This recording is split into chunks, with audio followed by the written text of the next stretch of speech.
Hello and welcome back to the Refuge Chamber. It's been a few weeks since I've been on. Unfortunately, there's been a few mishaps with friends, families, which I've had to step away from the podcast to go and help out and give my services there.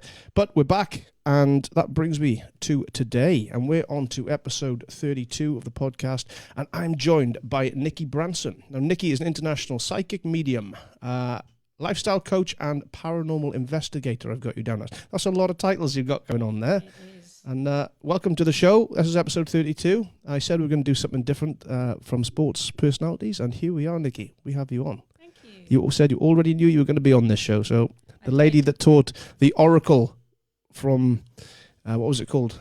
What was the Oracle in? Matrix. Matrix. Yeah. There you go. The lady that taught the Oracle everything. Here she is, Nikki Branson. Welcome to the show, Nikki. Thank you.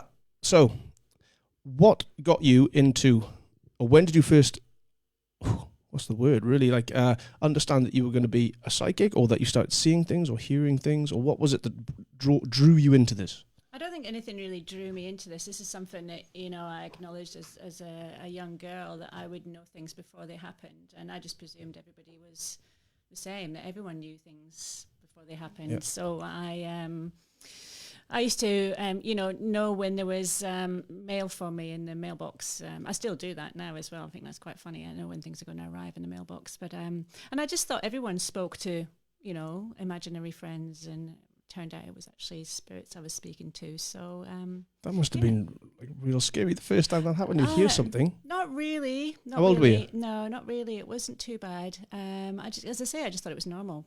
And it's not something you talk about too much to people. So you were a young girl when this first happened to you? Yeah. So I saw things I saw a few UFOs and, a few things like that happened. And that's just gradually built up over the years. At what age did this start? Probably when I was about 10 or 11 years old. Oh, that's young to deal with that. So did your mother used to be able to do this, or a grandmother? I think that, not that I'd think that it's come from anywhere. I think everyone's got an ability there somewhere, but I didn't talk about it at all to anybody. Oh, that's a lot to bottle up for a young girl, isn't it? Was that just hearing things, or were you actually seeing? I wasn't seeing so much as apart from UFOs and things and the odd spirit thing, but just knowing things, I suppose, more than anything, which is called clairsentience. It's like things. Clairsentience. Okay. That's before we had mobile phones. Is that when somebody to ring and you say, I know who that is? Oh, that's scary, because that's what I used to do. Do you do that? I used to, but now people's names pop up. Well, that's true. And it's the complete opposite now, because if they usually don't answer, do you? That's right. So it's changed everything. We used to have a phone book in our heads, didn't we? Yeah, we used to remember everyone's number. Absolutely. Yeah. God has changed everything. Got too easy now. It is way too easy, yeah. But so at what point, then we'll go further, what point did you decide I'm going to pursue this? I'm going to look into it and do something with this skill, I suppose, isn't it? Yeah, I suppose so. Yeah, I mean, as I say, everyone's got an ability, a spiritual ability. It's whether they tend to want to develop it or not. And I think throughout a life, people go in and out of spiritual development, So I was sitting in a meditation group and talking to spirits when I was 22, I think it was, when I was living in Norfolk, which was quite a big thing. When, going back those years, it was very sort of cloak and dagger stuff. Nobody did things like that, whereas nowadays everyone meditates and does things. Yep. So it's quite a big thing.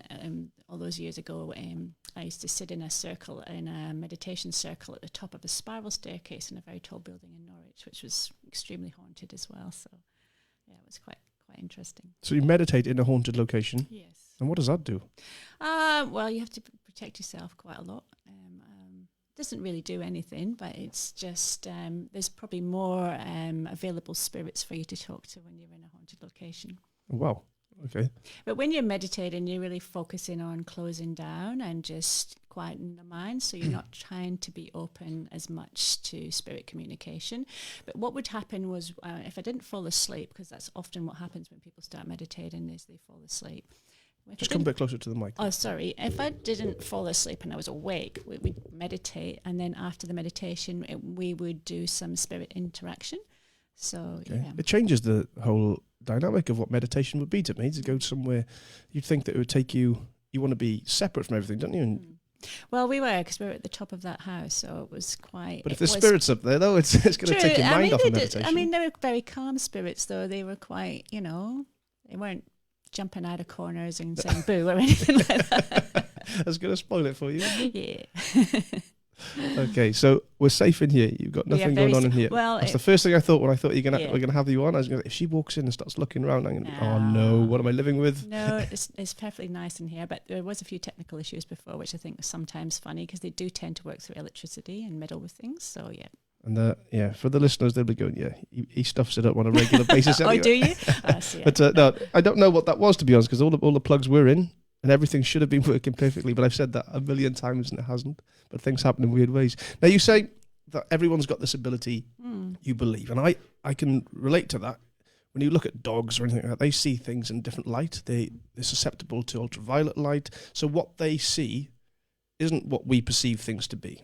So I can understand, and I'm sure there's people out there who say this isn't real, or I don't believe anything to do with this. And I get that as well, because it could scare people. And those that don't understand things usually fear what they can't understand and hate what they can't conquer, don't they? But people have got other parts, like there's colourblind, so people also see in different colours. There's different tones that I can't hear that other people can hear. So I'm sure that another sense of the spirit world, or maybe whatever energy it is, somebody might be tuned into it. I can get my head around that, but it's also hard in the fact of I can't. To a degree, I can't. Not to say I don't get scared, or I don't sometimes have a sixth sense of something, but I don't know what that sixth sense is, and I wouldn't know what to do with it. So I'm intrigued about the whole scenario, about people being able to speak to spirits. I think, maybe not speak to spirits, but I think everyone's got a spiritual ability or a spiritual superpower. It's whether they choose to use it or not.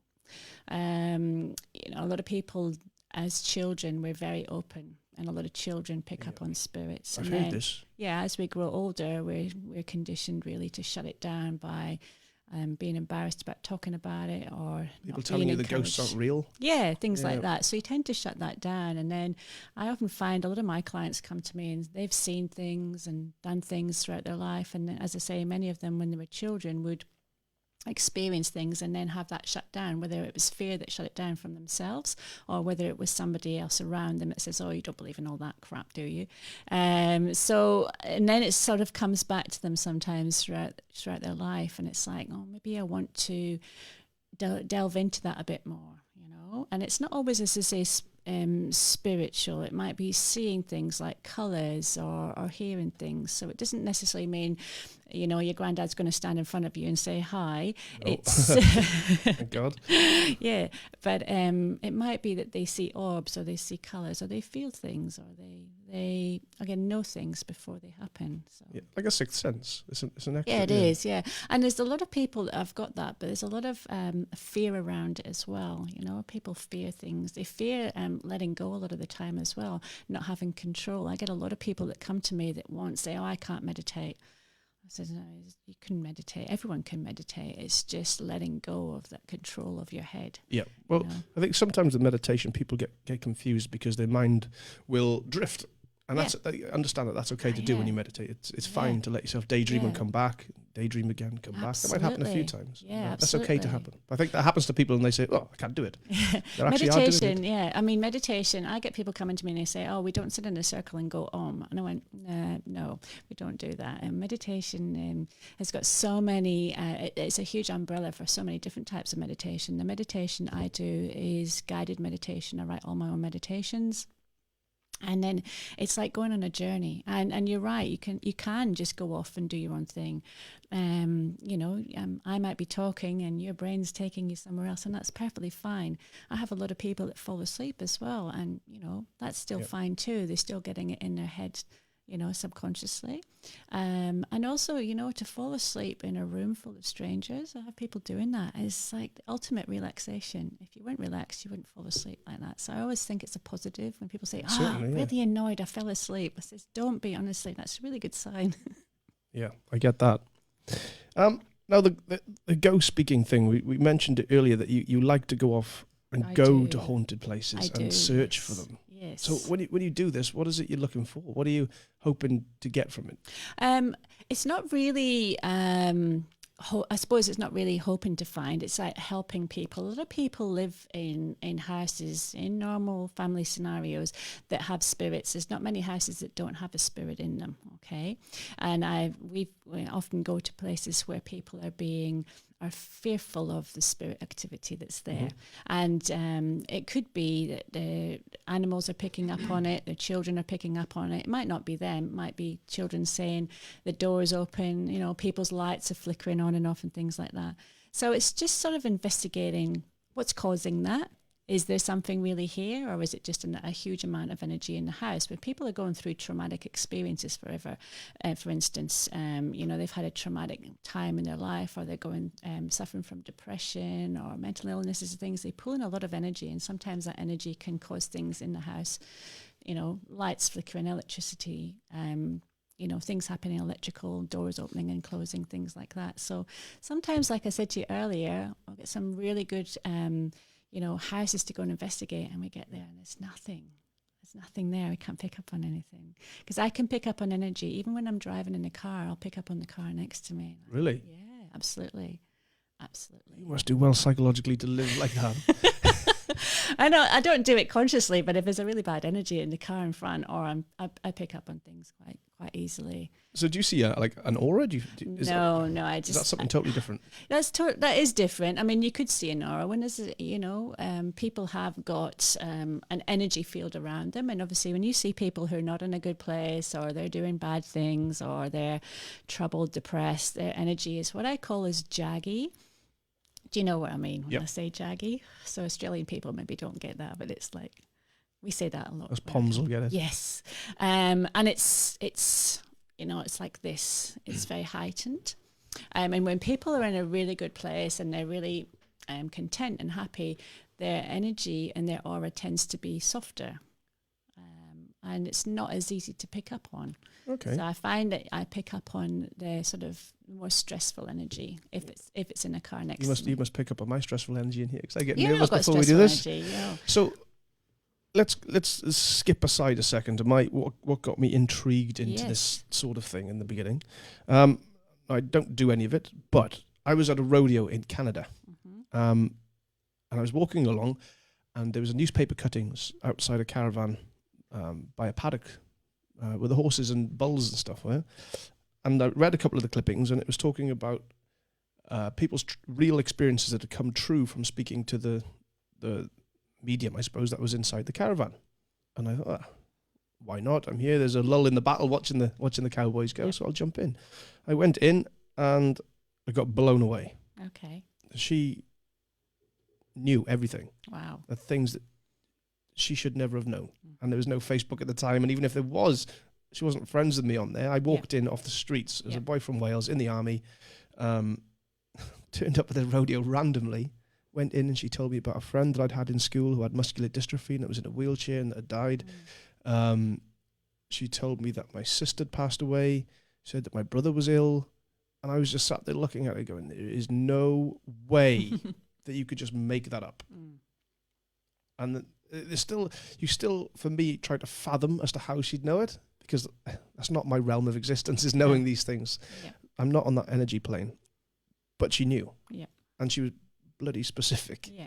And it blew my mind. Yeah. And I've been to others, and they've been pretty poor. Yeah. And then retract yourself, and you go, bloody rubbish. But I always refer back to that specific moment where she nailed everything. Yeah. It was incredible. Yeah. And I don't know what to make of it to this day. A lot of people have that experience. They'll go to somebody and they'll find somebody. And I've had people say that when they've come to me as well. It's like, how did you know that? How did you know about what was going on in my life? And so people tend to relate to a specific experience. And it's one that, like you just said, they nail everything. Or they talk about something you would never know about. And then you'll go to others to see if they can match what you've experienced. It intrigues the mind, doesn't it? Absolutely. I think it was the how specific she was.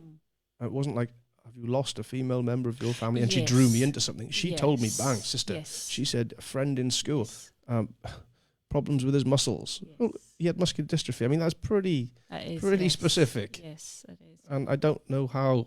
Yeah. Yeah. Well, Who was telling her? Yeah. What was telling her? I find now when I do a lot of my readings over the years, my readings have evolved to. I feel now that sometimes I'm channeling information from my spirit guides. Mm-hmm. So I'm told things. It doesn't always come from me. So you told things. I hear things and I see images when I do readings for people. And I might bring up random things. For instance, I always remember a classic one. I was doing a reading for a guy and I kept seeing a Dalmatian dog. As clear as that. You could make out it was a Dalmatian. Dalmatian dog, yeah. Dalmatian dog. Why was this dog here? This is a long time ago when I was first starting. It's much, much stronger now. Dalmatian dog. And this guy would sit in his head and I would say, why would I be showing a Dalmatian dog? And he's like, oh, no idea. And he sat there for a minute and then all of a sudden he looked at me and went, oh my goodness, it's my grandma. I says, oh, is it your grandma? He says, her name was Dottie. So they were showing me a Dottie dog to give me the symbol of the name Dottie. I'll remember that for a long time. So sometimes if I get a lot of names when I do my readings, but other times I do get images as well, and they usually relate to either a name or something to do with the name of a spirit person that's trying to come through. Yeah. That one is a hard one. Because do you think, Dottie and dog is kind of suggestive. Yeah. That one's it does sound that way. For a skeptic would say that. Oh yeah. So you're there in the first place. Yeah. Because you want to have somebody come forward. And I don't know if there's, like you said to me earlier in the kitchen, there's good ones and there's bad ones. There's good plumbers, there's bad plumbers, there's good everything, there's bad everything. Right? And there's some people out there to rip you off. And unfortunately, those people will draw the skeptics in. And a skeptic will say, oh, well, it's the power of suggestion. He wants Dottie to come forward. So someone mentions a dog and he finds the gaps. And so you're always going to be up against that as well, aren't you? But you're not up against it because if they don't want to believe, they don't believe. Right? Well, that's true. And as I say, that was a long time ago when I was doing things like that. They would show me symbols, and they still do now and again, you know. I was doing a reading another day, and this spirit lady was saying something about sausages. And I said to this woman, what is it about sausages? And she says, oh, I'm allergic to pork. And I was like, oh, and my dad was a butcher. I'm like, oh, okay, that's what the sausages was relevant for. So I usually find out what it is. But I do get a lot of names a lot of the time, and they come through and they'll tell me the names, and then the sitter will say, oh, yeah, that's my granddad. And well, sorry to interrupt you there. It's okay. The actual granddad could come forward and you could see the figure of him. No, I don't. Or is it always just your energies that tell you what's going on, or they communicate through your... Yeah, so it comes What's to the me. word? The medium, is it? That's medium, the medium? yeah, that's why I'm the medium. So I'm taking messages from them and then dissecting them, if you like. And but passing if you're them not on. seeing them direct, then, let me get this right. So her granddad, in essence, would be communicating with your... No, they directly communicate with me when I'm doing a mediumship reading. So, for instance, you know, if I was to sit here and say I would pull through and I could see a man standing on your left-hand side, that would be an older gentleman with grey hair that would say he's tapping you on the shoulder and looking at you and giving you a thumbs up. Is he? Yeah, absolutely. And somebody who may have had connections to... I don't know, military, maybe Navy, Sea, but I could see that he would have some sort of uniform on. All right, okay. So that's a question. This is something that intrigues me, okay? When somebody sees a ghost or something and they say they got a uniform or they had a maid's outfit on, how do you get clothes as ghosts? They don't come with white sheets and holes in them anymore. It's a shame, isn't it? It is, yeah. Blue Casper right out the water for me. But because I don't actually physically see them, I see through this eye rather than these eyes. So I use my third eye. So I'm seeing them. It's like looking at one TV screen and focusing on that, but with your peripheral vision, you're actually seeing the TV above as what's on there as well, if that explains it a little bit better. It kind of does. I can relate to that through... Have you heard of the Lucia light? No. So that activates your pineal gland, your yes, third I know. eye. Yep. Yes, I know what you mean, So, yeah. I'm buying one. I get one next month. Oh, okay. Now, I've seen more with my eyes closed with that light than I've ever seen with my eyes open. And that is if you break that simple sentence down, it's intriguing, it's fascinating. It is. And I'm not even exaggerating. Yeah. So what do you do with it? Lay down. Yes. Close your eyes The simplest way and the simplest form of using it without going into deep meditation is to have some sort of meditative music playing through soundproof earphones, and nothing else can distract you, in a room on your own. Lay under the light, put it on a setting, and just go on a journey. Okay. And it's beautiful colours, lights. People have seen ancient writings. People have been taken along pathways, and there's castles and a baby one side, and there's like these choices. And it's kind of, some people can go so deep they believe it's telling them something. There's also people who go into guided meditations using the light. There's a guy, Richard Yap, who's been on the podcast. He might be one for you to listen to. He's in LA at the minute. And yes, I did see that on your page. He's got 20,000 people turning up to his meditation this week in LA. And he's the one I'm buying the light off. And he's going to give me some training and all this and get me up to speed. It's another one of those, I understand the pineal gland, I understand the third eye, I believe in it 100%. And this is where I'm intrigued, is what other people might be getting from it. I'm just looking at one angle with that light, and I'm tuning into something else. That doesn't mean to say that someone can do this naturally without that light. They can go into different realms and different avenues. This is my intrigue. Wow. So, yeah, this is why I'm so fascinated with what you've had to say to me. Yeah, well, I suppose when I do my meditations, I do those kind of things. I go on journeys, you know. I think that the biggest key to meditation is lots of relaxation. Keep into the mic there. Oh, sorry. Yep. Lots of relaxation beforehand. So I do a relaxation technique for about 20 minutes before we even start meditating. A lot of it is to do with the breath as well. But definitely we can do past life meditations and go to different countries. It's like astral traveling as well. Have you ever done that before? Funny you mentioned that one. One of the settings on this light, and it's got 30 plus settings from memory, is astral travel. And I had a go of it. Yes. Laid under there, and suddenly it was like I was in outer space and I could see planets. Wow. That is freaky. This was with my eyes closed. I still don't know how to explain that one, because I did that one on an off chance. I just scrolled through. Oh, what's this then? I laid under there, went away with this. See planets as clear as day, as if you're looking at a poster. And it's just light that's transmitting at frequencies that will just, I still can't explain it properly. So it's like virtual reality. Kind of, yeah, it is. So but it's all through the activation of that pineal gland. And the sleeps that you have for a few days after and the dreams that you have are so vivid. Wow. It's like life is in HD when you sleep. It's crazy, but it's doing something.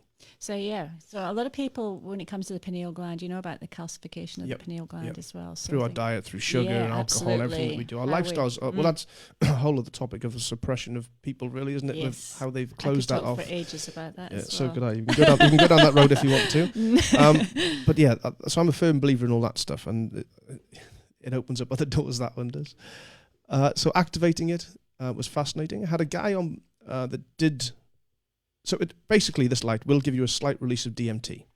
And it was developed by two doctors. I got to remember my history here. Developed by two doctors. I'm sure it was in...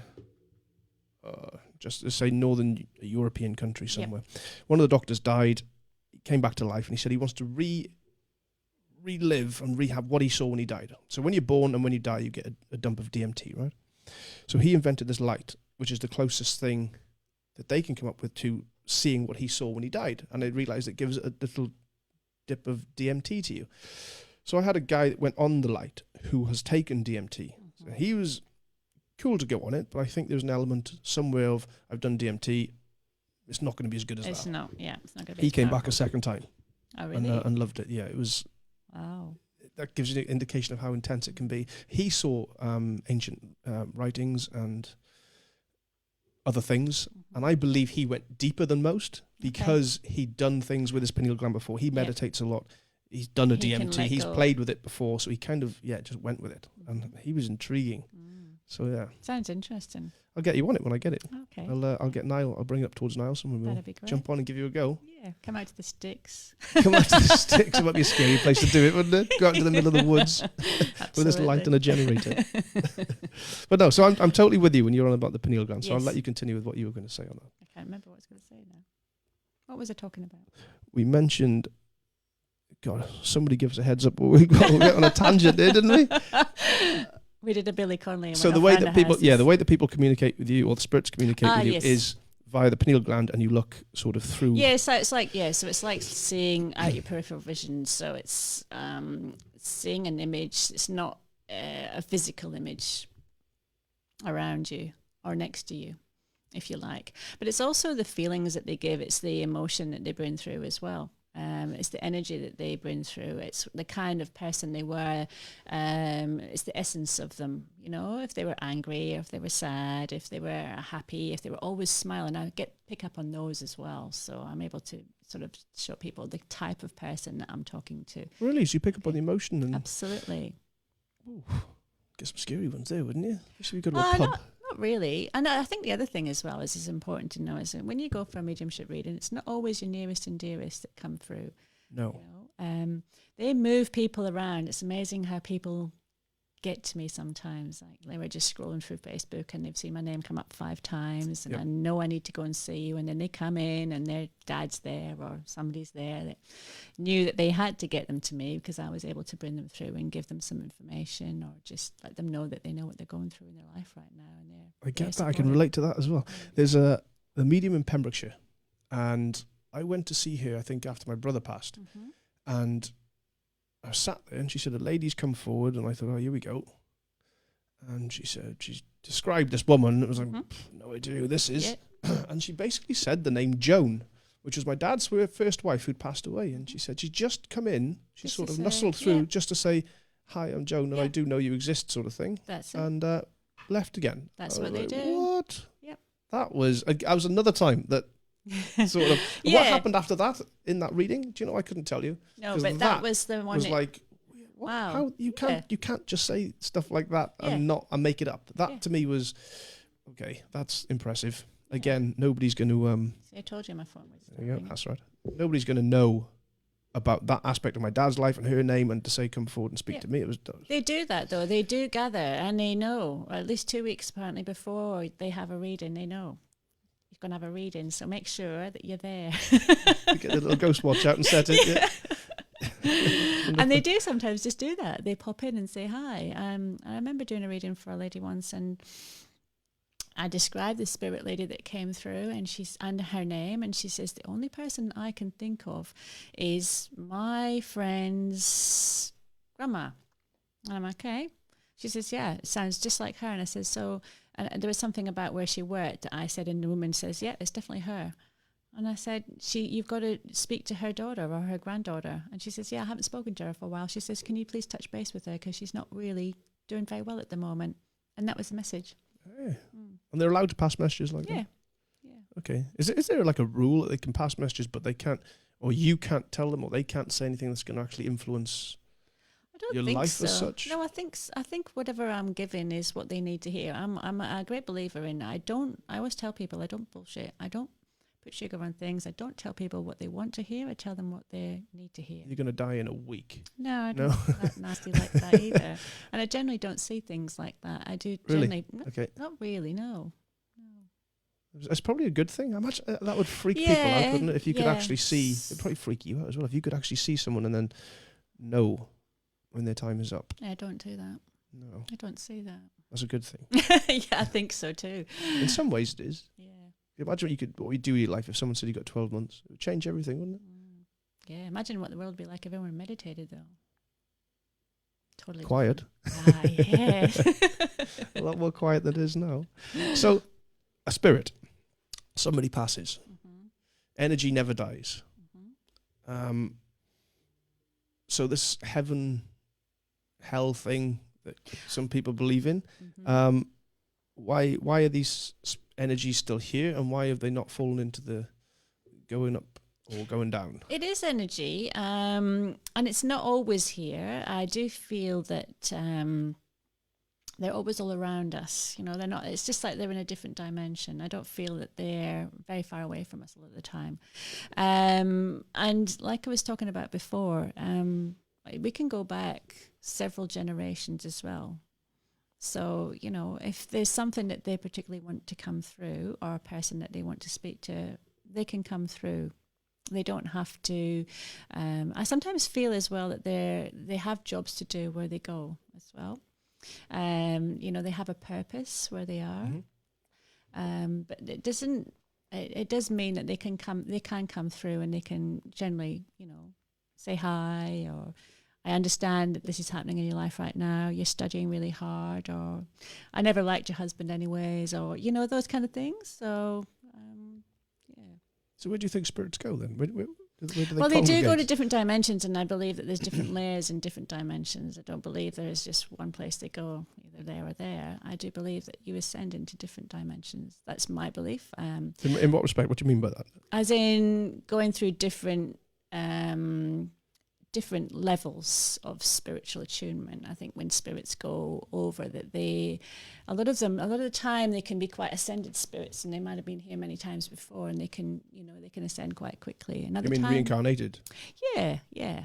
I've found that with a few people that I've talked to in the spirit world, that they've gone over very quickly, and they've said, "Oh, I've done this before. I've been really? here. Yeah, I'm good. I know what to do." And others are very, oh, I'm not quite sure what's going on here. So some are quite new, some are quite old. It's all, and even young spirits that go over can have been around many times. They can have many lives. A young boy that I know was taken when he was quite young, came through and said to me, "No, I'm good. I've done this many times before. I'm all good." So the spirit is aware of that, but when it comes back, it's not. Well, it depends. Some spirits do remember. I mean, there's a particular book about children who show their parents where they died in their previous life. Have you seen that? No. Children that time forgot. I can't remember what the name of it is. I can find out. And it's a book about, have you not heard about that? Nope. Okay, so they tell their parents, "Oh, this is where, in my other life, this is where I used to live. That's where I was killed. That was my mom." Yeah, you not heard about that? No. What would you do if your child took you on a little walk because I want to show you something? Oh, yeah, this will be cute, little Johnny. Yeah. This is where I got killed. Yeah. Wow. So, yeah, I think it's called The Children That Time Forgot. But there's lots of stories about children who can recall their past lives very, very easily. Okay, they're very open, and they can even take their parents and say, "This is where I used to live. I used to live in that house. This is what I did. This is where I went to work." You know, those kind of things. Oh, scary, isn't it? I find that It's scary. fascinating. I don't. Is it more scary that children ghosts are more scary than adult ghosts? I don't know why. If I saw a little girl standing in the corner, I'd freak out more than what if I saw a bloke. Yeah. Really? Yeah, I think it's something to do with horror movies implanted something in my head. Clowns and things like that. You reckon? Yeah. Ghost clowns. Oof. Don't know about that one. So do any of these spirits actually ask you for help and help them to cross? Some people have said them that they help to cross over, or there's a... Not really. No, not really. Now and again, I've had, I've shifted them on, but there's not. I don't really believe in earthbound spirits. I do believe that they go. It's just an energy of their being that remains a lot of the time. So I don't really sort of say, "Oh yeah." Come into the mic again. Sorry, a trapped spirit there in your house giving you grief. I don't sort of feel it. So that happens very much. Okay. So if someone's got a haunted home, they do actually. Can they call you up and say, "Can you come and get rid of it?" Absolutely. Yeah, absolutely. Like I was saying to you and before. they listen to you? Sometimes they're gone before we get there, because when they hear we're coming, things tend to calm down. Okay, that's interesting. So we get some nice phone calls saying, "I've got this happening," and there's drawers flying open and the cutlery's jumping out the drawer, the lights are going on and off. They're in the house. And you get there and it's like, I'm so excited to do this. And you get there and it's like, can't really pick up on anything, can't feel anything. But then I've been to other houses and I've gone into rooms when sometimes I can't get into the room. This energy is so strong. It's like you physically can't get in there? Yeah, physically can't get in the room because the energy is so strong. So this... How does it stop you? Because it's like, it makes you feel sick. If something bad sometimes happened in there, it can make you feel sick. I remember going to a house actually in Gooseberry Hill, and it took me 2 times to go to that house to get into the bathroom. It was just this massive energy block in front of me, and it was somebody committed suicide in that room. Ooh. And the energy was still there. It was very, very heavy. Massive. Okay. Oof.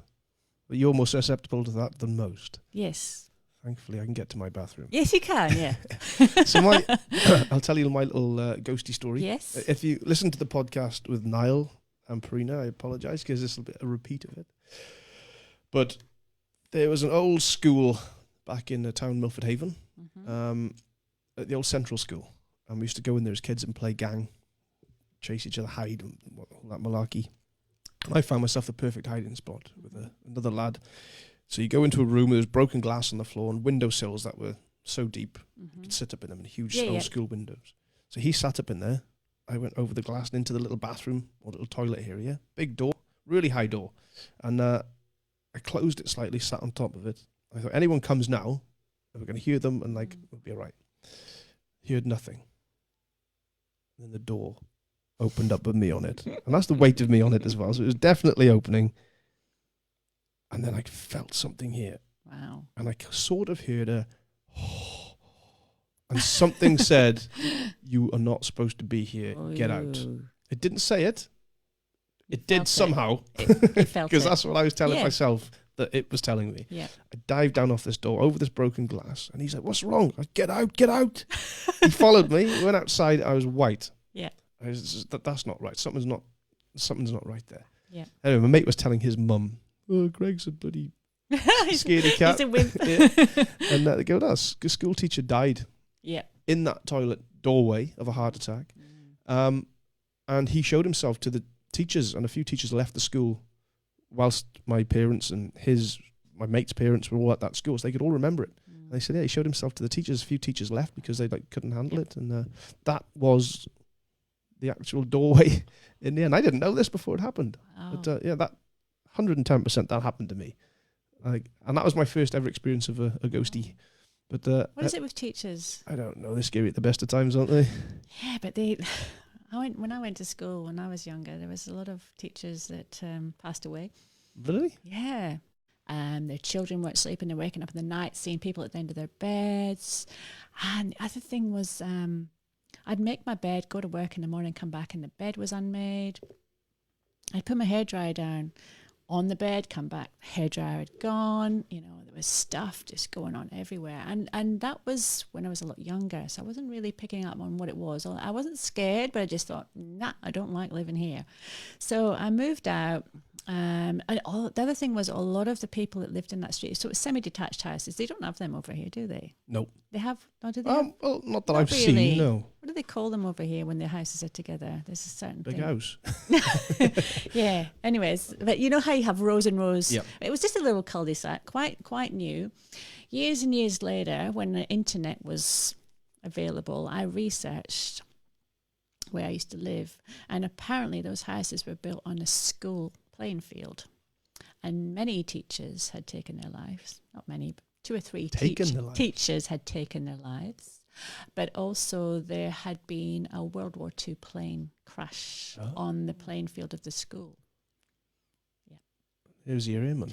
And the name of the street I lived in was Schoolfields.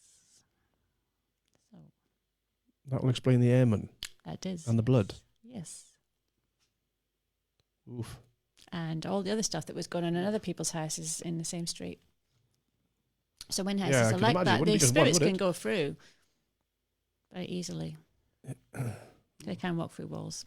Yeah, I don't like the idea of that one. People have seen them, and they've seen them in wheelchairs. You listen to some reports. They've seen wheelchairs going across with a dead person in it. Yep. It's like, how does the wheelchair make it across to that world? Is that a portrayal of something, some energy trying to tell you something? Because it's wheelchairs don't have the energy to become. No, I think that it's like an imprint. I mean, I've seen people in wheelchairs in spirit, and they've showed me, or I've felt it. I was saying, this lady was in a wheelchair for a long time, or she had a leg missing, because they would show me that. But it's not that they have that in the spirit world. It's just an imprint or a memory that they had when they were in the physical world. Yeah, okay. Well, they just brought with them because it was a big impact in their life, I suppose. So the mediumship, now we go back to that again, sorry. A lot of people come to you. Is it because somebody's passed, or they're looking for guidance? Or how do you decipher lots of different what reasons to tell people and what you shouldn't tell them if something tells you? Lots of different reasons. All my readings are different because not everybody's the same. So I'm very much guided, unless they've got a specific reason why they're coming to see me, and some of them do. I particularly want to speak to my father. He passed. And Can you conjure that up then? well, it's not conjuring, but it tends to happen Yeah. because they want it so much and they ask me and I tune in and there he is, you know, and usually 9 times out of 10, I know who he is. I can describe him, how he passed, his name perhaps, you know, lots of things about them that confirms to the sitter that that's her dad, dad's here. Other times they might need guidance. I do use cards in my work sometimes. I don't rely on them. So can you quickly explain to me the card scenario? Tarot. Because that's one I'm a little bit skeptical of. Okay. Because it's an image on a card, Mm-hmm. and it'd be easy to create, or for someone to create a story to those images and just go off that and not actually be genuine in what they're actually delivering to you. And I believe I've experienced that. And yeah, so that I'm a bit skeptical about that one. But how does that one work? I'll have to do a reading for you, Greg, later. For me, it's just confirmation. So I usually don't use the cards as my main tool. As I say, I'm very much channel information from my guides. But usually it's confirmation at the end of the reading. If there's a specific question, for instance, that they want to ask, you know, am I moving house, or am I going to, you know, am my career going to change? So every card to me resonates in a different way to each person. I can't look at the card and see the same thing for you as I do for the other person. Okay. So I'm just, again, trusting what I'm seeing and what I'm feeling and what I'm being shown from the card. Is, you know, advice, symbols, images, words. It's just using my intuition very much. So it's just another tool to help build up my intuition and to use my intuitive abilities. So I had it all wrong. I thought each card's image meant one thing, and if because they said to me, pick one, you'll be drawn to the card that you're supposed to pick, and I'm like, I don't know, I'm just picking at random, yeah. Yeah, you pick them at random. I give them to my clients, say pick cards, put them down, turn them over. Each card will say something completely different to me, you know. But so yeah, it's just another tool to use to expand on my intuition. Okay, so we got the mediumship, the cards. And what else? What else? Just general psychic ability, intuitiveness. Somebody said something on your page, oh, can I have next week's lotto numbers? I don't do lotto numbers. I'm sorry. If we knew lotto numbers, you wouldn't be here right now, would you? I wouldn't. And no. I don't know any psychic that has, you know, got rich off lotto wins because of what they do. So it's more having that inner feeling, that intuition. It's trusting your intuition and saying, no, you know, people ask me questions, I'll go, no, yes. Yeah, no, next year. It's trusting. We've all got intuition. And the other thing that helps to build that intuition is doing meditation, doing things that ground our energy as well. Okay. So I find that a lot of people have already got that knowledge. They know, they just want confirmation.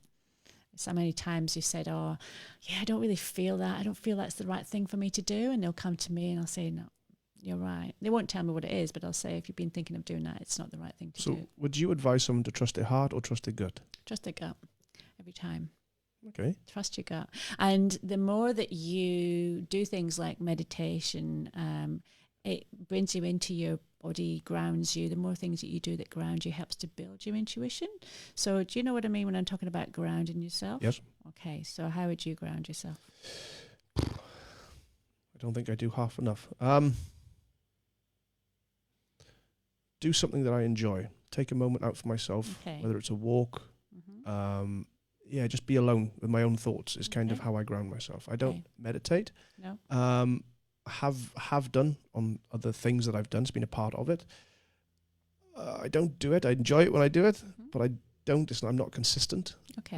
But yeah, for me, it's a time out from everything because my brain goes crazy. Yeah. Thinking of who's going to come on here next. What am I going to do with the talking heads, or what other venture am I going to go on next? Yeah. So for me to ground myself, I need to take myself away from all of that. That's right. Maybe it's a walk, or maybe I just distance in general. Yeah. And take some time out in my own head. Yeah. And people think there's something wrong with me, and they say, "What's wrong?" Nothing's wrong. I'm just centering in a way. You sort of got it. Grounding myself. Nailed it when you talked about your head is so busy, because I find a lot of people come to me and their heads are full of things. They can't stop thinking about things. So it's very hard for you to trust your intuition when your head's full of things. You're in your head a lot. You're not in your physical body, feeling, sensing, using your intuition. So grounding for me is I advise people that go in the garden, put your hands into the earth, ground into the earth energy. Go to the sea, walk barefoot in the sand, ocean. Meditation is good. Yoga is really good for grounding. I love yoga, by the way. Do you do yoga? No, I have done, and it was a hell of an experience because my body was cramped up. I went on a fitness retreat with a boxing crew to Thailand for a week, and my body decided to give up on me at one point. Oh, really? And I just cramped up. It was dehydrated, and it was crazy. But we did yoga, and it actually had an opposite effect because my body just needed to be stretched out. But if I was stretching my hamstrings, and my quads would tighten up. If I was stretching my back, then my stomach would tighten up. So it was just a back and forth. I couldn't win kind of scenario. So that yoga experience was not the best for me. I've done a bit of Bikram yoga. Okay. It's not proper Bikram yoga. It was done in Port Kennedy at the Goals gym there. And it wasn't half hot enough. It was just an air conditioner turned up to 30 sort of thing. Good effort, but no, I didn't mind it. Didn't mind the moves. It's good to get moving, but it's not proper Bikram yoga. I think Mandra's got a good place apparently. That does that. I haven't done Bikram. That's supposed to be really good. It's supposed to be hard, but really good. Yeah. I used to be, so you're talking about boxing, so I used to be a mad kickboxer. I actually boxed last night for the first time in ages. And it was hard because over the last couple of years, I've really softened by doing yoga. I stuffed my back and I started to do yoga, and it's been the best thing for my back. A lot of people have said that. But then I've got really into my yoga, and I'm very flexible, but I haven't got the aggression I had when I was boxing. Because I went boxing last night and I was like, oh yeah. It's something that your heart and soul has got to be in. It's not so much a game. It's good for a bit of fitness. It's good to keep you moving, but don't. People think I'm going to boxing class and they just hit pads and mess around with. That's not boxing. So that's just getting your body moving using a pad. It's not boxing. I think if someone went to an actual boxing gym that did boxercise or something, they'd realise that it's a different game altogether. It is, yeah. Going back to that mind space thing, I'm sort of half not wanting to say the story in case it stops happening for me, but the ability to manifest a dream or a vision of where I want to be or create. So creating this, a talking heads thing that I've got going on and other things that are coming in off that. I've manifested these thoughts and this is where I want to be, and I've imagined myself doing it, and things present themselves to me in order to do it. What would you say that was? And I'm saying it, and I'm scared to say it because I don't want it to stop happening for me. I'd say, it's the law of attraction as well. So your energy is going out. You're passionate about doing things, aren't you? You want things to happen, and you're very motivated when it comes to getting what you want.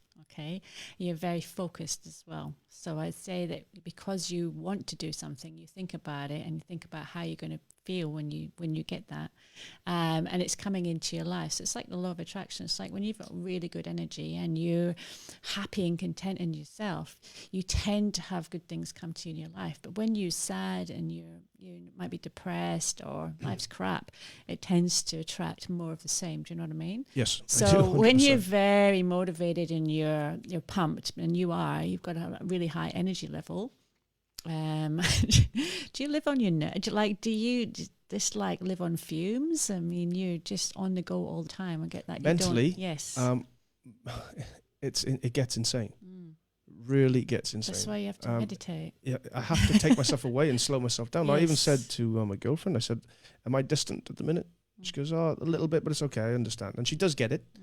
And it's not me being horrible or anything that. It literally is just me you need to, stopping this brain, because it doesn't, at the minute, there's so many things I'm trying, not so many things, but there's a couple of things I'm trying to do, and I'm trying to get them off the ground, and I'm putting everything into it, but my brain is constantly doing this. But the more I'm doing it, things are just popping up. There's people contact me on Facebook to come and do things, and I'm like, oh, it's all happening.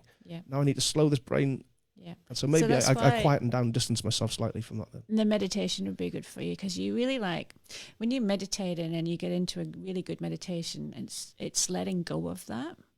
So it's like, do you remember Wurzel Gummidge? Yep. He used to take his head off, didn't he? Yeah. Put another head on. It's like, I want to do that with you. I want to take that head off and just put on the calm and relaxed head for a little while. And that's a little bit about what meditation is like.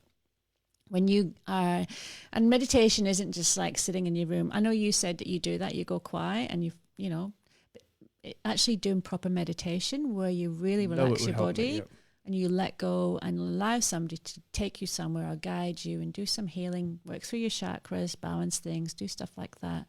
It's just let somebody take over for a little while. Yep. It stops you from... Well, Richard's actually going to give me extensive training on this light, on meditating with it and doing other things, because I've only done the basic things. I think it's going to be really beneficial to not just bring myself away from my thoughts, but actually to be able to stop them. Yes. And maybe when they come back, they'll be energized and I'll do more with them. At the minute, it's just like information coming at me and thoughts, knowing what to do. But it gets so bad. I could be in work, and I take x-rays a lot in work, and I mess up, and I notice the last 5 minutes I've been stuffing up because my brain hasn't stopped. But if I put some earphones on and listen to a podcast or listen to something, it takes the thoughts away because something else is going in, if that makes sense to you. So that I find that really helps if I'm in work and I'm doing something repetitively all day. My imagination goes. I've virtually created a whole other life for myself doing this thing. You're on autopilot. Yeah. And I stuff up, and then I got to think, right, bring yourself back. How do I stop this? And somebody's got the radio on down one end of the workshop, and I hate the radio. Hate it. They talk too much goop. Oh, too many adverts. I hate radios too. Just play music, for goodness sake. Oh, they had a thing on the other day. Ring us and tell us what your nan is doing. What? Stop. I cannot listen to that. It'll wind me up. So earphones on, put a podcast, listen to something. Just, it doesn't matter what it is, but it'll slow down my brain and allow me to do what it is I'm supposed to do. But it gets that crazy. So I find I tell people a lot, and a lot of clients I see are similar, and it varies from, housewives that are trying to work, look after kids, feed people, work, do everything at once, to like people like yourself, professionals. Everyone's so busy in their heads at the moment. There's so much technology as well. So grounding is not as easy for people to do as it used to be in the past, because, past time, women would stay at home and cook, men went out to work, people had gardens, they grew their own food. It was easy for them to ground their energies, whereas now, this technical world and the world that's going so fast, people are unable to ground. So, things like having salt around your house, having salt lamps is really good, okay? There's one right there. Yeah, exactly. I knew it is. But even when you go to the ocean, do you get calm when you go to the ocean? Do you feel calmer when you go to the ocean? I think it's hard not to. Yeah. I quite enjoy it. Yeah. I don't do it half enough, considering I live right next to it. Walk the dogs down there. Not anymore, because the big one decides he's going to shat everywhere if he's been in the sea, so we stopped taking him down. But yes, that slowed us down the beachfront. But yeah, I do. It is. Well, the beach is calming to anyone, unless you're drowning. But true. It's a perfect place to go and sit and think and contemplate, isn't it? Salt is very grounding because it's of the earth, obviously.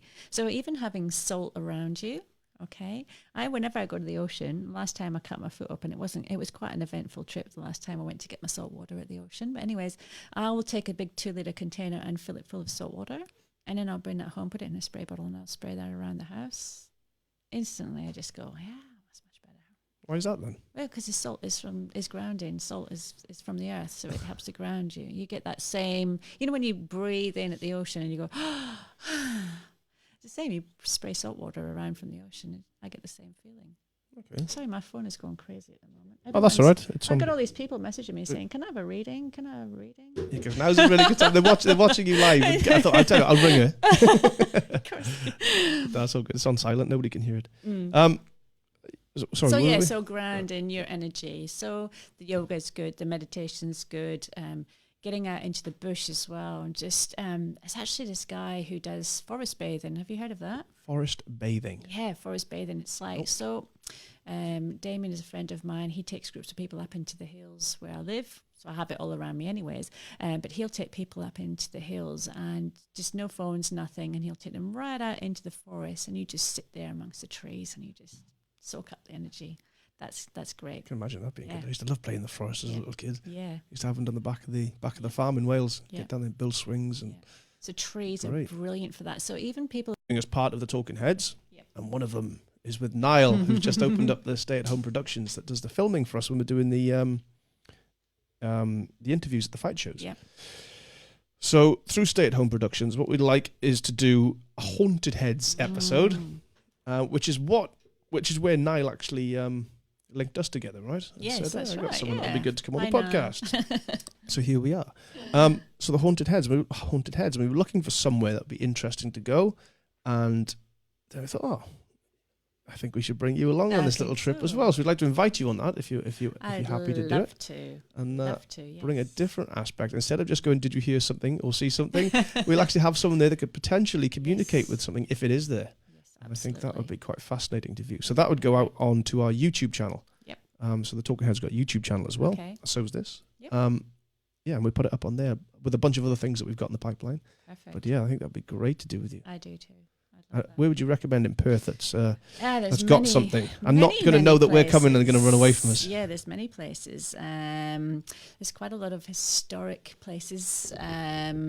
Historic pubs are quite good for finding spirits. I think there's a couple. We're still talking to ghostly spirits in there now, right? Yes, definitely. Both kinds of spirits. Get all the spirits in there. Like I was saying before, though, it can be somebody's house in, typical street that can have a lot of activity in it. So, yeah, it'd be interesting. Maybe some of the listeners might have some ideas as well. Great minds think alike. I was just thinking that if someone is watching and they believe that they've got something going on in their home, absolutely, maybe they could give us a shout. Absolutely. And we can go and have a look.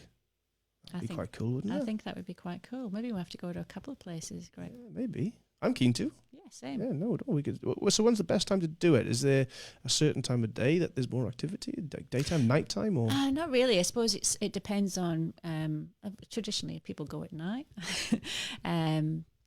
especially when it's pubs and things like that. It's obviously got to be closed when we go in there. We don't want to be walking around when there's people there. So usually at night it's probably a better time.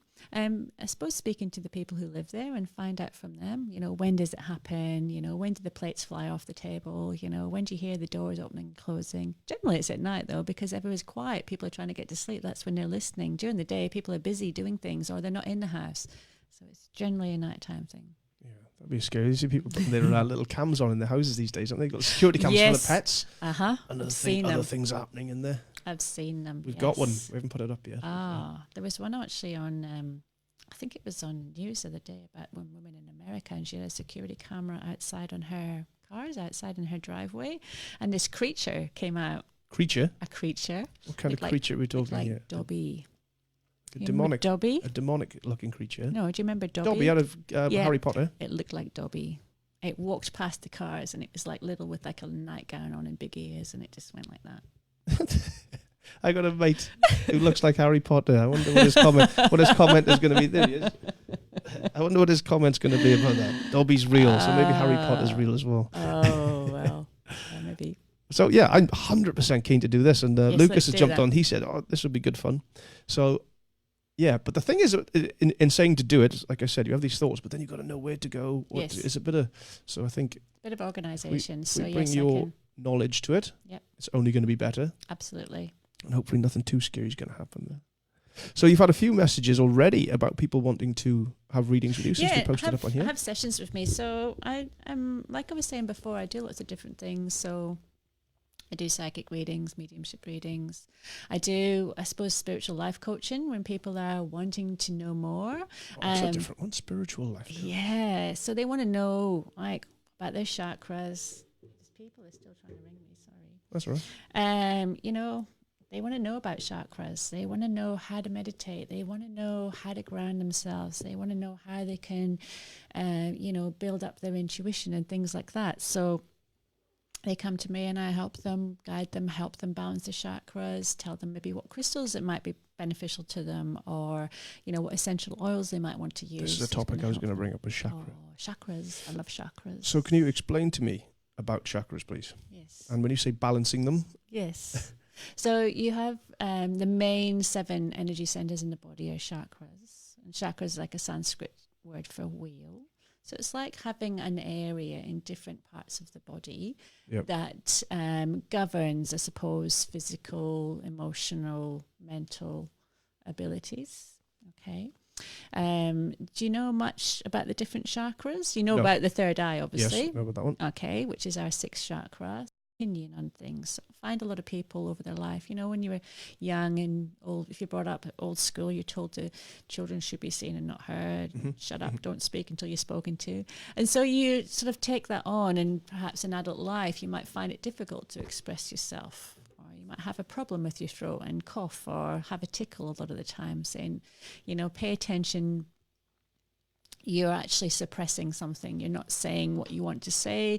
You know, you might be wanting to tell your boss to, I've had enough, I'm over this, but you don't. You keep suppressing it. You're thinking it, but you're suppressing it. So I find that the throat chakra is one that's often out of balance, which is blue. That one's a blue color as well. So I often recommend to people, you know, maybe wear, you know, a blue scarf or a blue crystal around your neck. That will help to balance that out. So the crystals that you see in the like Buddha shop and stuff, this is what they're for, is specific things for specific energies, or? Yeah, they can be, yeah. I mean, you can use crystals in lots of different ways, but they are really good to help you with different parts of your body, different physical ailments, different, you know, mental and spiritual enlightenment, things like that. So how do they work? Well, I suppose crystals are earth energy, so they vibrate. So there's an energy, a vibration energy, and then you would place them. If you were going to use them for your chakras, for instance, you're going to place a red crystal close to your base chakra, which is the red chakra, and that just helps to, the energy from the crystal will just help to balance that chakra out. Okay. You can put it there, you can put it under your pillow. A lot of women have them down their bras as well, so you can place it on your body or just have it near you, and the energy from that crystal will help to balance those chakras out. Okay, I've often wondered what they were all about. But you can do other things. I mean, if you know much about feng shui, so they're sort Apart of used. from, Yeah, I like the smell of it. yeah. You smell it when you came in? Feng shui, Yeah, I had the like the candle, what do they call it? incense. Incense Yeah. burning, and it was feng shui. I like the smell of that. Yes. So yeah, tell me. So placing, I mean, just placing crystals and different things in different areas of your house according to how your house is located on a compass. It enhances, you know, your wealth or your productivity or your relationship areas and things like that. So I know a little bit about that. Okay. As well. So, you know, having nice clear spaces in your house is always good, not too much clutter. People have, you know, cluttered minds, cluttered houses sometimes. I've just said, I've just sold a bunch of things. I'm trying to get rid of all the clutter, clean out the garage, and good. All the clutter's going. Good. So I'm starting to hoard things, I think. Good. Maybe that was part of it then. Maybe you just hit a nail on the head for me. There's lots of things. You know, you can work with moon phases as well to that, you know, letting go when it's a waning moon. The moon is waning at the moment, so people are clearing stuff out. The moon phases intrigue me because they have such an impact on water, or the moon, the moon has such an impact on water and high tides and full moons and so on and so forth. People's moods change. Absolutely. In regards to the moon. And I was wondering, because so much of us is made up of water, there's like 76-78% of our body made up of water, it must then, therefore, have an effect on us, scientifically. Absolutely. If it affects the oceans, it affects everything. Yeah. And if we're made up of so much, so logically that would make sense. Yeah, when the moon is full, you have more people that get emotional. More people lose their mind. More women go into labour on a full moon as well. Really? Yeah. Hospitals are usually generally So it's not busier. werewolves you can hear wailing then, it's women from the hospital. Generally nurses. If we've got any nurses out there, tell us, is it busier in your hospital when it's a full moon? Okay. That's interesting, isn't it? Have you not heard that? No. Okay, great. Every day's a school day. I told you something you don't know. Yeah. You told me lots of things I don't know. Oh, really? Oh, good. I don't know. Okay. That's an interesting thing. I wonder if anyone is out there. I know Parina is a nurse, isn't she? Yeah. Maybe she could shed some light on that one. Yeah. That'd be intriguing to see. Yeah. It saves bouncing on top of a ball or eating a hot curry now, doesn't it? Wait for the full moon and go out and wail in front of it. Yeah. So, I think that it does have a huge effect on people. It's massive release. And you think about the tides as well, how they get bigger and fuller on a full moon. It's a build-up of pressure as well. So a lot of people are finding the speed of the earth is increasing. You know, the vibration of the earth. Everyone's going faster. You know, it's like we're in June now. We're nearly at the end of June. Do you find that as well, that the years are going quicker? I think that's just the older I'm getting, the years are going quicker. No, it's not. I think it's bloody blinking. I think it's nearly Christmas again. I know. We just got over the last one. Yeah, so everything's very much heightened. So, and a lot of people, I find, might be struggling with that. Life's going too fast for them. Like with you, you've got a lot going on in your head. Yeah, I think life goes too quick anyway. So it's like time to slow down and stop. And that's why I think things like meditation and yoga, just keep into the mic there, but are an escape, if you like, because people are subconsciously craving the need to ground and the need to slow down. They don't know how. It's like being on a hamster wheel. It's just constant. All right, so that's the way of the world at the minute, isn't it? It's fire you out of school, straight into a job, got to get a car, got to get a house. Next thing you know, you're trapped. You have to work this job because now I got a bloody house and a car to pay for, and I got this. And it is, but it's not an individual mindset. It's sort of like the way of the world at the minute, or the way of the majority of the world. Because there are people out there that still follow their passions and want to do these things that they love doing. And in some ways, when you're saying grounding, looking at it, this grounds me because I slow down when I'm in here. I'm thinking of nothing else at the minute. No. And I've just registered that other than what we're doing. Yeah. So I had someone speaking the other day, and she said, my daughter has left school and she needs to get out and get herself a job and start earning her own money and do this. And I said, what does she want to do? She doesn't know. Let it be. That's it's nothing to do with me. I'm not a parent. But I look at people like I could see how quick someone will fall into this hamster wheel of, I don't know what I want to do. I'll just go and do this. Oh, crap, I need a car to go do this. Get a car, and I got to pay off this $5,000 debt. So I have to work this job now. Now you're not there because you want to be. You're there because you have to be. And now suddenly, I got a bit of money. I'll move out, and I've got the house to pay for. Now I've got to pay my rent. I've got to pay my bills. Next thing, you're sprinting down this hamster wheel, and you're stuffed. Yep. And that's it. Your phone bill comes in because everyone's got to have a mobile phone. And we all got to have a laptop. And we all got to have Netflix. We all got these things that we've got to pay for. So the need and the more, I'm going too quick for myself, but the meditation and all these things that are becoming so popular now, and so many more people are talking about grounding yourself. People are sort of fighting to find the brake pedal on life. Because it is going so fast. The technology is going so fast. Work is so fast. Everyone's writing things on Instagram these days, and it's a lot of the hardest worker in the room. I don't want to be the hardest worker in the room ever. I want to be the smartest worker. I don't want to be slaving away every day, working hard. Now, there's a good work ethic, don't get me wrong, but you'll have a good, better work ethic when you do something that you love, rather than turning up at your 9 to 5 and say, I work hard every day. He didn't miss a day of work in all of his life. Whenever I hear someone say that about their grandfather, I'm like, oh, that's so sad. Poor bugger. Is, yeah. Do you know what I mean?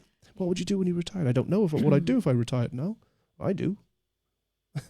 I'd be happy as Larry to retire right now and do my own thing, pursue my own interests, and not be stuck on the hamster wheel, or have at least one leg off the hamster wheel as it stands. Yeah. But I believe that's why so many people these days are chasing the meditation. They're looking at ways to ground themselves, which is why I wanted to talk about that, because I see the world going so fast, and people are just...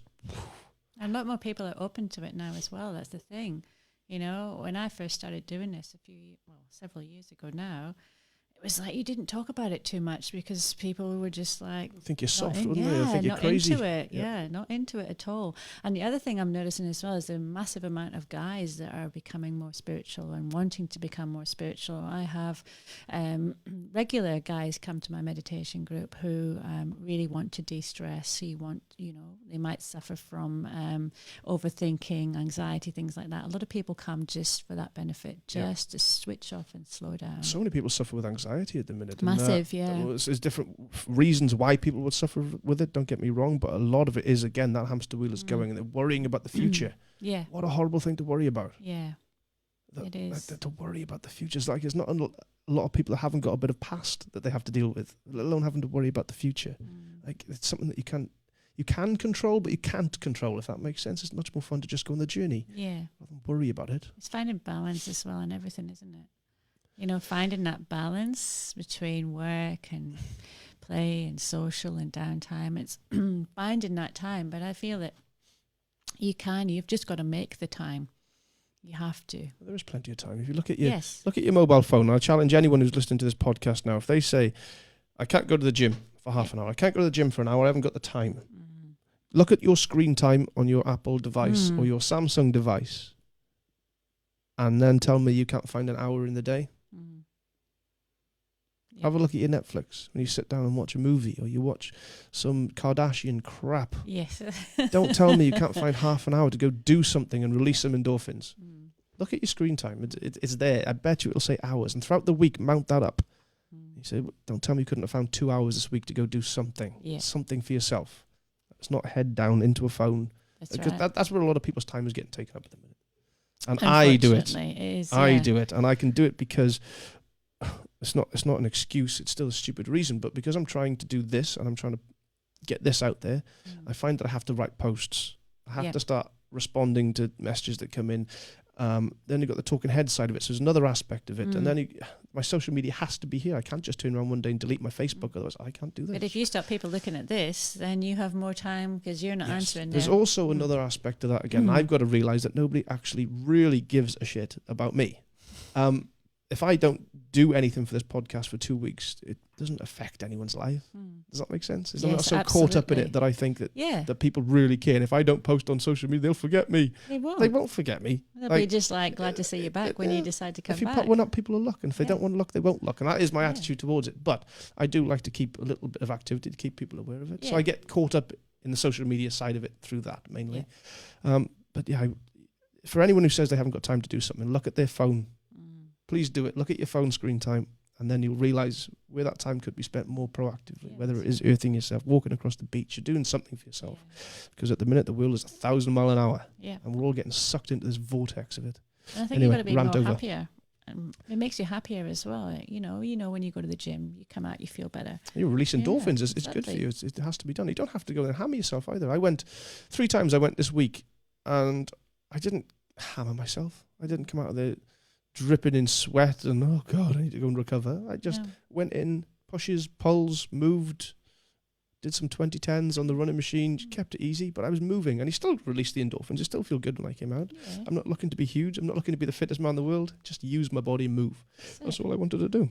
If I was in there for 40 minutes, nothing was it. But it's like even just going for a walk in the bush, just go out, just get out and get some fresh air. I mean, our kids these days are the same. I'm so grateful I grew up when I did. Yeah, same. Grew up on a farm, used to build swings, build fires Cubbies. down the woods. Yeah, this bit hut little. Look, when are the days gone of building dens? I know. I've never seen a den in a bloody woodland for years. But it was all out and about and doing this, and I don't know. I'm glad I grew up when I did. Same. I'm glad I grazed my knees and grazed my elbows.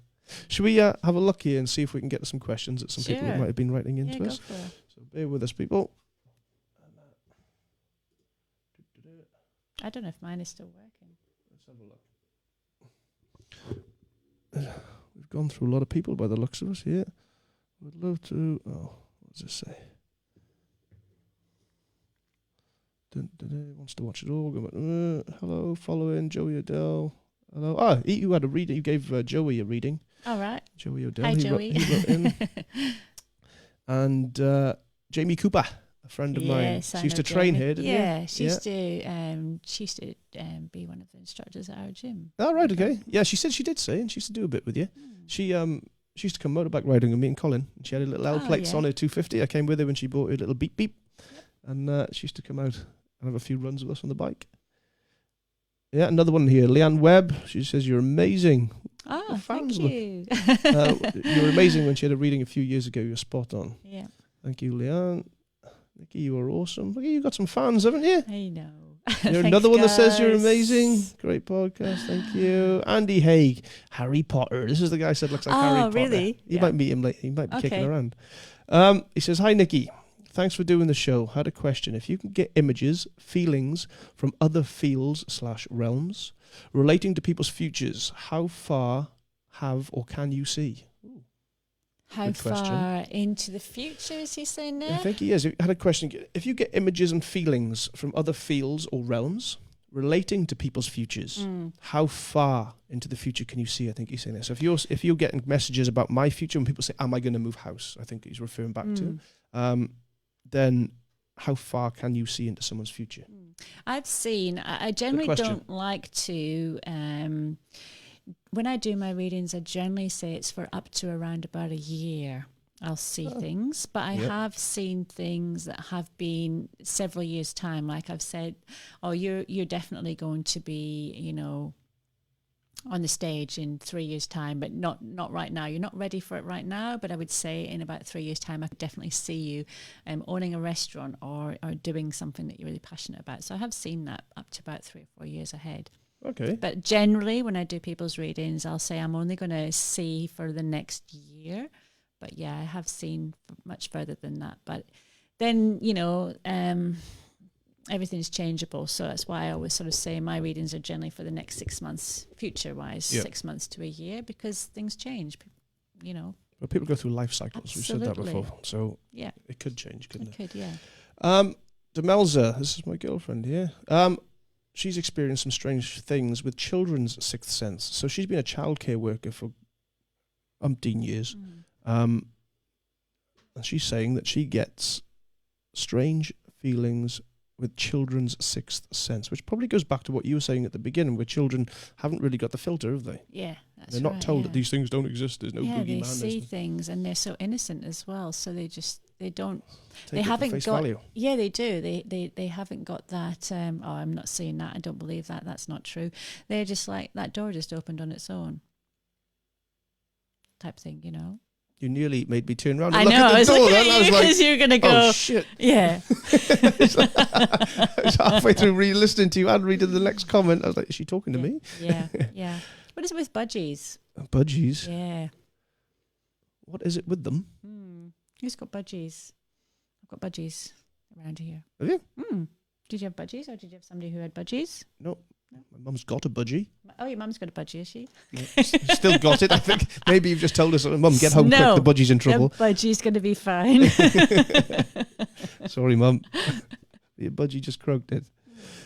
Colin, the book that you were talking about, Forgotten by Time by Sharon Guskin is the book. Ah, thank you, Colin, yes. A little Google mate out there. Another one, in wow. Saying wow about you. Thanks for sharing, Cole. We're listening in the car from home. Listening in the car from home. Yeah, Mika and Nigel, thank you. Listening in the car from home. So they're sat outside their house in the car, listening. No idea. Or they're saying that, where do they live? I don't take it they don't live in Australia, do they? Yeah, they do, yeah. Oh, right, okay. Yeah. Do I use float tanks? Yeah, I've been in them a couple of times. They're awesome. Have you done it? We're looking to open up a recovery centre with a few in, I'd like I've done them. I've done one in. Be a guinea pig for you. Yeah, you do it. Yeah, no, they're really cool. I like them. Yeah. And because it's very salty, of course, it's just really grounding. Yep, they're good. I had some crazy sort of dreams when I was in there. Yeah. My mind really went off. But I kept getting brought back because I was in this. I was in Thailand doing this boxing camp. Yeah. And I had blisters. Okay. And the bloody salt was getting into those blisters, and oh my god, the pain, stinging. Yeah. And I could get away from it, and I'd have some crazy, not visuals, but like sort of deep daydreams, and then this pain would kick in.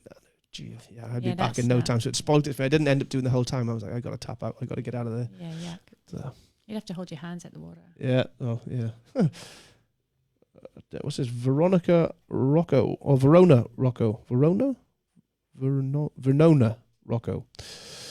I love Nikki, and I find this so interesting. I'd love to know where I'm heading and how I'm going to survive financially in the future. Now, people worry about money, don't they? Do you know this person? No, I don't. No. I don't think so. She maybe follows my page though. If she does, you can get in touch with you and have a reading. Absolutely. Send me a message.